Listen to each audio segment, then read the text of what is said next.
नमस्कार। मैं शशांक शेखर त्रिपाठी अधिवक्ता। और चूंकि विषय काफ़ी महत्वपूर्ण है और काफ़ी गंभीर चर्चा का विषय है, इसलिए इसके पहले मेरी प्रारंभिक घोषणा अत्यंत आवश्यक है। मैं शशांक शेखर त्रिपाठी अधिवक्ता आज एक स्पष्ट घोषणा के साथ यह वक्तव्य दे रहा हूं कि मैं शुभम जायसवाल को न तो जानता हूं, न ही मेरा कोई व्यक्तिगत संबंध है, न ही मैं शुभम जायसवाल से कभी मिला हूं। हाँ, लगभग 15 मीटर की दूरी से या 10 मीटर की दूरी से मैंने उसको एक दो बार देखा अवश्य है। लेकिन आज मेरा उद्देश्य किसी को बचाना या किसी को अपराधी ठहराना नहीं है। मेरा दायित्व है कि कानून क्या कहता है, न्याय कैसे काम करता है और समाज को किस आधार पर राय बनानी चाहिए, यह सब तथ्यों के साथ आपके सामने रखना। क्योंकि इस समय पूरा प्रदेश जिस मुद्दे पर चर्चा कर रहा है वह सिर्फ एक व्यक्तिगत मामला नहीं है, बल्कि कानून व्यवस्था और सच्चाई तीनों की परीक्षा है। आप सब मामला जानते हैं, परंतु फिर भी थोड़ा सा मैं चर्चा करना चाहूंगा। असल में मामला है क्या और भीड़ की आवाज और कानून की आवाज में फर्क क्या है। आज सोशल मीडिया पर हर कोई जज बना बैठा है। वीडियो क्लिप, फॉरवर्ड मैसेज और आधी अधूरी जानकारी के आधार पर लोग निर्णय सुना दे रहे हैं। परंतु क्या भारत का कानून भीड़ के शोर पर चलता है? कानून तो साक्ष्य पर चलता है, रिकॉर्ड पर चलता है और न्यायिक प्रक्रिया पर चलता है। कफ सिरप के अवैध व्यापार से जुड़े इस पूरे विवाद में आरोप कई हैं। फर्जी कंपनियां, गलत बिलिंग, भारी मात्रा में स्टॉक और नशीले उपयोग की संभावनाएं। परंतु आरोप, दोष सिद्धि, यह एक बुनियादी सिद्धांत है जिसे सोशल मीडिया की भीड़ बार बार भूल जाती है। कोडीन दवा भी, नशीला पदार्थ भी कानून की बारीक रेखा, अत्यंत महत्वपूर्ण विषय है। कोडीन एक वैध दवा है, लेकिन सीमित मात्रा में। जब वही दवा गलत उद्देश्य, गलत चैनल या गलत मात्रा में बाजार में घूमने लगती है, तब वह एनडीपीएस कानून की जद में आती है। और एनडीपीएस एक ऐसा कानून है जहां जमानत भी आसानी से नहीं होती है। परंतु एनडीपीएस लागू करने के लिए 4 चीजें वैज्ञानिक रूप से सिद्ध करनी होती हैं।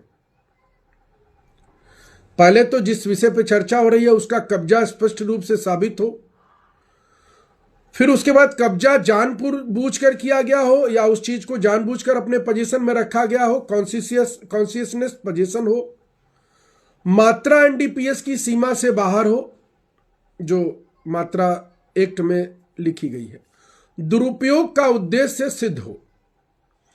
केवल नाम आ गया, किसी ने कहा वायरल हो रहा है, इनसे एनडीपीएस नहीं लगती है। एनडीपीएस तथ्यों, दस्तावेजों और लैब रिपोर्ट पर लगती है। पहले तो यह विषय हम सबको जान लेना चाहिए। ड्रग एंड कॉस्मेटिक एक्ट कागज गलत तो पूरा मामला गलत। यह एक्ट कहता है कि शेड्यूल एच दवा बिना उचित रिकॉर्ड के बेचना अपराध है। गलत जीएसटी, फर्जी इनवॉइस और बिना वैध लाइसेंस सप्लाई, ये सब दंडनीय है। लेकिन ध्यान रहे, ड्रग्स एक्ट में अपराध तकनीकी होते हैं और इनका निर्णय दस्तावेज आधारित होता है, न कि भावना आधारित, न कि सोशल मीडिया पर ट्रेंड करने के आधार पर। फर्जी बिलिंग सिद्ध होने से पहले किसी को भी माफिया कह देना और दस्तावेजों की फॉरेंसिक जांच से पहले किसी को मास्टरमाइंड घोषित कर देना, यह न्याय नहीं है, यह भीड़ का शोर है। जांच एजेंसियां क्या करती हैं? यह जानना जरूरी है। सिर्फ छापा नहीं, विज्ञान भी है। एनडीपीएस और ड्रग कंट्रोल की जांच कोई सड़क किनारे होने वाली प्रक्रिया नहीं है। इसमें शामिल होते हैं स्टॉक रजिस्टर और उसका फॉरेंसिक ऑडिट, जीएसटी इनोवाइस का क्रॉस वेरिफिकेशन, फार्मा कंपनियों के डिस्पैच रिकॉर्ड और जो माल बरामद हुआ है उसका रासायनिक परीक्षण। डिजिटल कम्युनिकेशन की भी जांच महत्वपूर्ण होती है।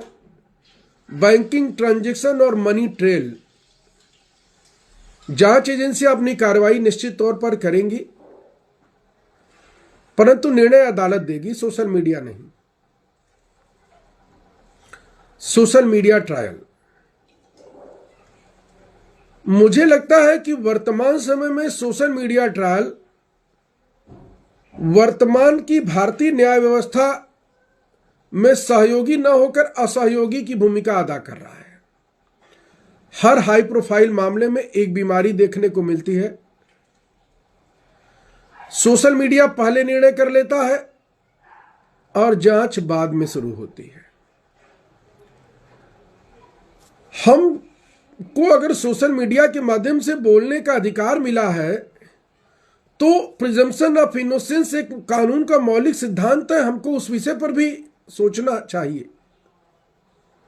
आडी अल्ट्रम पर्ट्रम जो विधि का सिद्धांत है, दूसरे पक्ष को बिना निर्णय अवैध है, उसका भी कोई पालन नहीं होता। Justice must be evidence based not emotion driven. अगर समाज वायरल नैरेटिव्स पर चलता रहा तो न्यायालयों की प्रासंगिकता धीरे धीरे समाप्त हो जाएगी। मेरा निष्कर्ष, आज यह आवश्यकता इस बात की नहीं है कि कौन दोषी है, आवश्यकता इस बात की है कि हम कानून के दायरे में रहकर सच को सामने आने दें, कि हम जांच पूरी होने से पहले किसी को न अच्छा माने न बुरा। हम इस बात को समझें कि दवाओं का अवैध व्यापार एक गंभीर अपराध है। इसमें सिर्फ विक्रेता दोषी नहीं है, इसमें उसको बनाने वाली कंपनी से लेकर उसको बेचने वाला दुकानदार तक, और इसमें मेडिकल विभाग के सभी कर्मचारी आते हैं और अधिकारी आते हैं। और एक व्यक्ति के साथ इतने सारे लोगों के द्वारा किया हुआ अपराध सही जांच से ही सामने आएगा, और सत्य जांच ही यह साबित करेगी कि इसमें कितने लोग दोषी हैं और क्या दोष है उनका। तो निश्चित तौर पर इसकी जो विधिक प्रक्रिया है उसको होने देना चाहिए। सरकारी जांच निसंदेह निष्पक्ष होनी चाहिए। सारे एविडेंस सरकार के सामने, न्यायपालिका के सामने और जनता के सामने आने चाहिए, और विधि के मूल सिद्धांत का भी पालन किया जाना चाहिए। यह अत्यंत महत्वपूर्ण विषय है, इस पर काफी चर्चा हो रही है, इसलिए मैंने इस पर अपनी बात कही। और अगर आपको लगता है कि मैंने सही कहा तो आप भी कहिए, और आपको लगता है मैंने गलत कहा तो आलोचना करिए, परंतु विधिक आधार पर आलोचना का आमंत्रण है। धन्यवाद।